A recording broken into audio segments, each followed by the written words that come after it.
Zhu Fulong is a Hong Kong cop with insane martial arts skills. He is fast, honest, sharp, and tough as nails, and he has a reputation for closing case after case. He is also engaged to Kat, a low-ranking actress in the Hong Kong film scene, and the two of them are supposed to get married next month. On this day, in the middle of her packed filming schedule, Kat calls Fulong to remind him about their pre-wedding photo shoot that afternoon. Before heading to the studio, Fulong stops to buy flowers, then swings by the bank to withdraw some cash. Outside the bank, he bumps into a co-worker we will just call Huang, who happens to be on duty nearby. While Fulong is standing in line, a gang of robbers storms the place.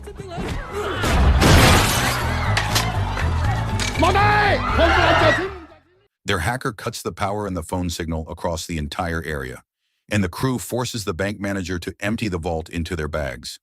Fulong starts running the takedown in his head, picturing himself launching the fight by throwing a kid's toy at the robbers.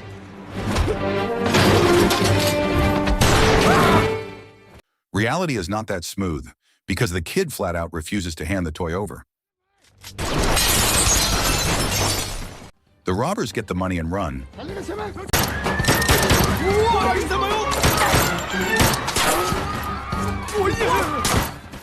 But their getaway car was towed for illegal parking, so they steal Huang's car instead and take him along. Fulong chases them down to stop the robbery and get Huang back. The police manage to set up a roadblock just in time. The car stops hard and Fulong goes straight at them.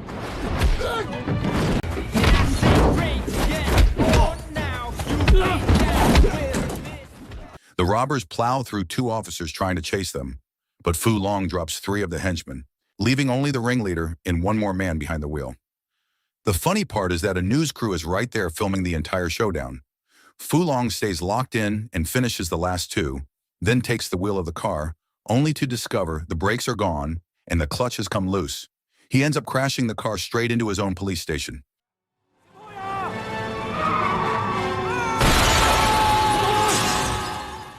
He catches every single robber, but he leaves a trail of destruction behind him. This is Enter the Fat Dragon.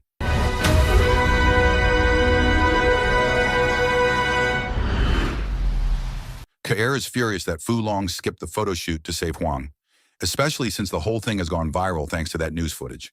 She also goes after his career, pointing out that he never gets promoted and never gets a raise, and yet he never stops playing the hero. Fulong fires back with a jab of his own, saying the only thing Kat ever plays in her movies is the victim. If she is not getting shoved off something, she is getting beaten up. The fight escalates.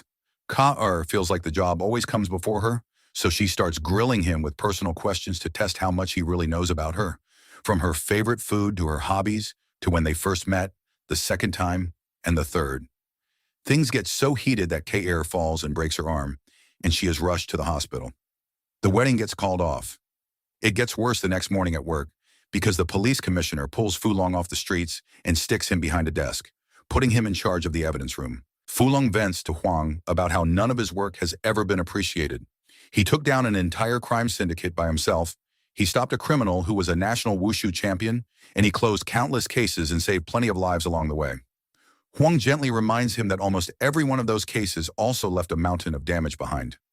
Fulong has no choice but to accept it, because it is not just his career taking the hit. Kat has walked out on him too. Huang, meanwhile, is the one getting promoted. Fulong says goodbye to his team, reminding them to stay true to their oath and always be ready for anything. They give him one last salute. The second he is out the door, the entire team starts cheering, because working under Fulong meant they were permanently stuck on overtime.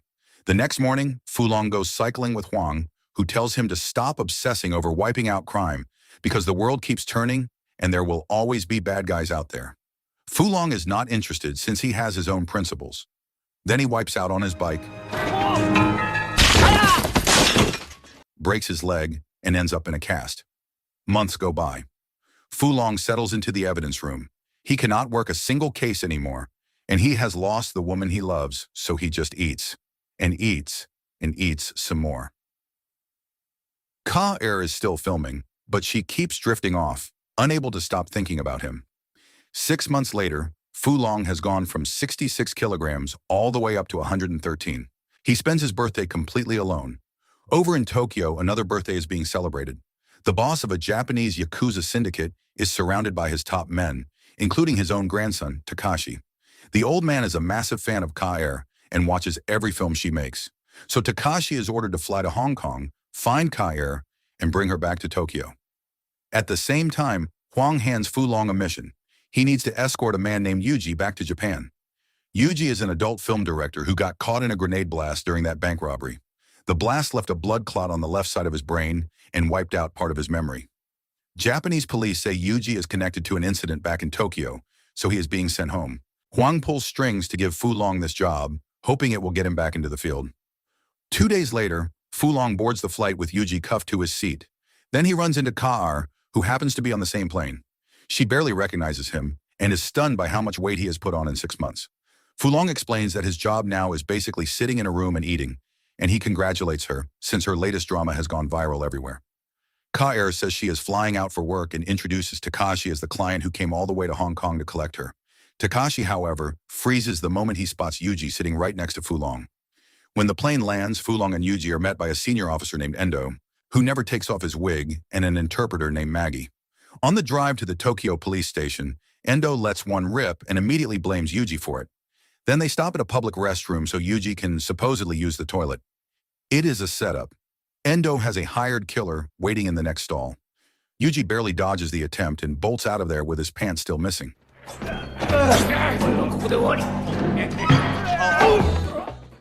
Endo takes Maggie's car and gives chase, while Fu Long and Maggie head to the station, where Fu Long has to report to Huang that the prisoner escaped. Fu Long tries to calm him down by saying the Japanese police will hunt Yuji down, but Huang does not trust them at all, so he calls his friend Xiao and asks him to help Fu Long instead. Endo shows up soon after, claiming he failed to catch Yuji. He and Fu Long start yelling at each other so loudly that the locals, who love their peace and quiet, start telling them to keep it down. Endo is lying, of course. He already has Yuji, and he plans to hand him straight to Takashi.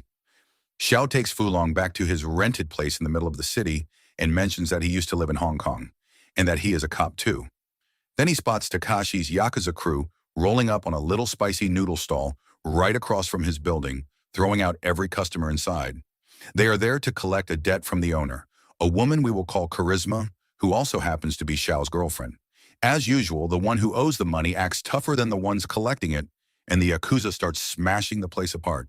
Xiao jumps in to protect her, with help from her kung fu trained nephew and from Fu Long.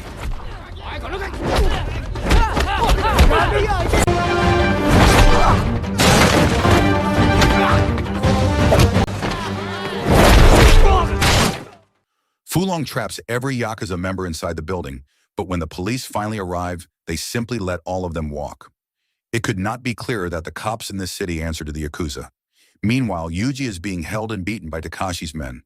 It turns out Yuji accidentally filmed the gang smuggling drugs stuffed inside the bellies of fish. They keep demanding to know where that footage is, but with half his memory gone, Yuji has no clue what they are even talking about, so they kill him. The next day, Fu Long learns that Yuji's body has washed up in a bay.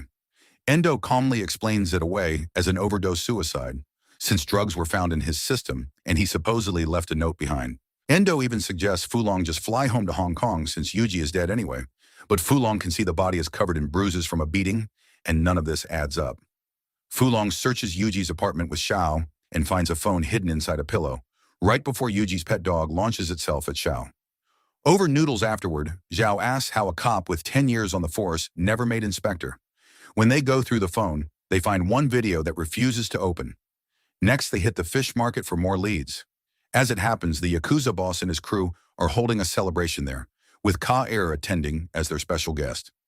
Xiao notices vendors loading fish into a Yakuza truck, and one of the fish drops to the ground. Inside it, he finds packets of drugs. The problem is that Xiao is already getting woozy, because he tasted some of that drug fish meat earlier. So Fu Long ends up facing an entire swarm of Yakuza on his own.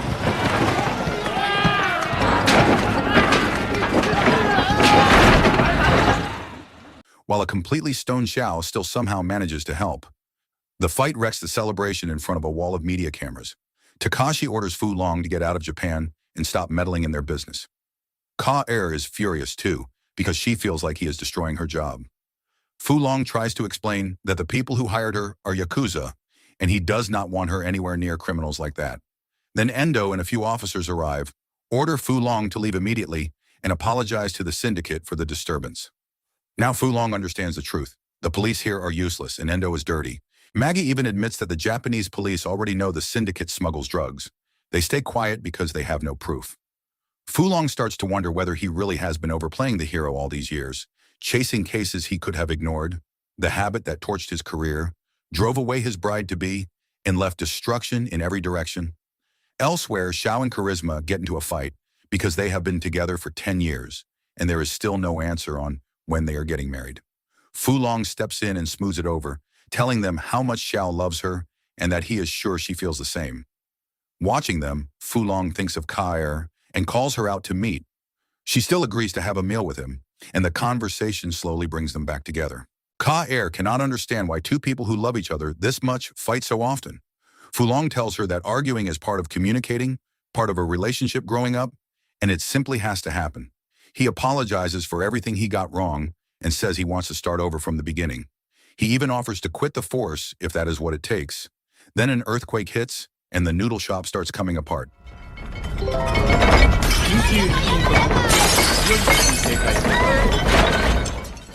Fu Long immediately jumps up to check on everyone in the building. Watching him do it, Ka realizes he will never be able to walk away from being a cop, because that work is the only place he is truly happy.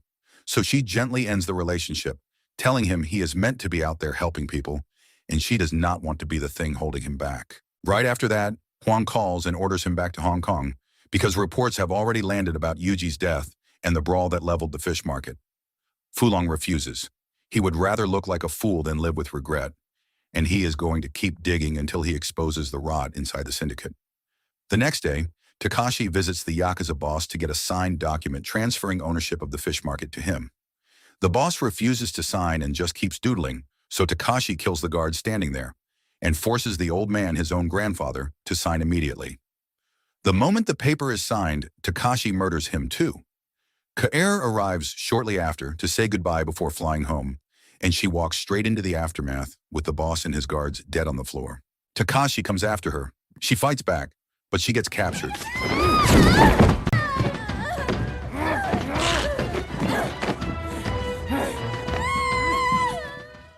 Meanwhile, Charisma's nephew finally cracks the locked video on Yuji's phone. It is exactly what they hoped for, hard proof of the syndicate smuggling drugs. Xiao calls Fu Long right away, but the Yakuza show up to take the phone. Xiao hands it to Charisma and tells her to run, and several of them chase her down. Xiao saves her and takes a knife to the stomach, though it misses anything vital, so he will survive. Fu Long is left fighting off a crowd of enemies alone, using whatever he can grab.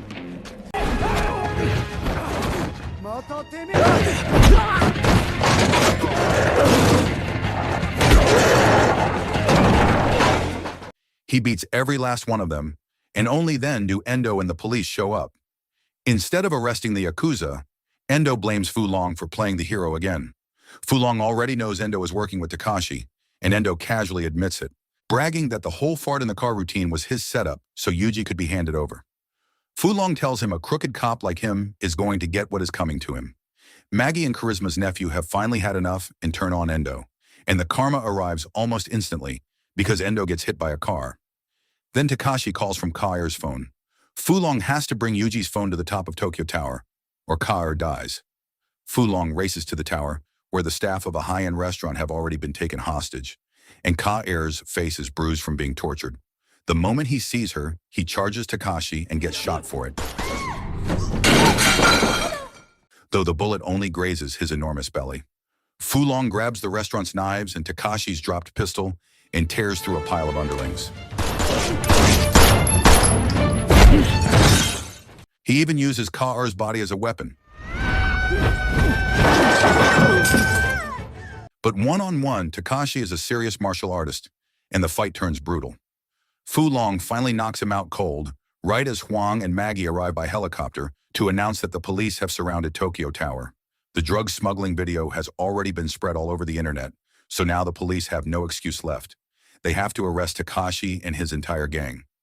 Then Takashi comes to, grabs two swords off a display, and attacks again. The two of them climb higher and higher up the tower as the duel rages on. Kair gets her hands on a set of nunchucks from another display and throws them to Fu Long, and the fight escalates from there.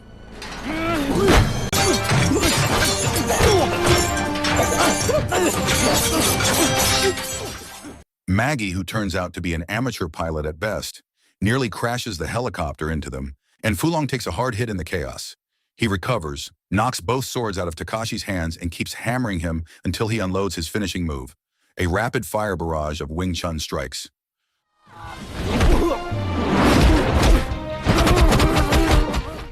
Fulong wipes out the entire Yakuza syndicate, Takashi included, and saves the woman he loves. Kair kisses him on the spot. Huang tells them both to get on the helicopter fast because the Japanese police are already climbing the tower, and if they get caught, getting home to Hong Kong will not be easy. The film closes with photos of Xiao, Charisma, and her nephew living happily. And the same goes for Fulong and Kair, who finally get married. So the moral of the story is, never skip your pre-wedding photo shoot. It somehow leads to fighting the entire Yakuza.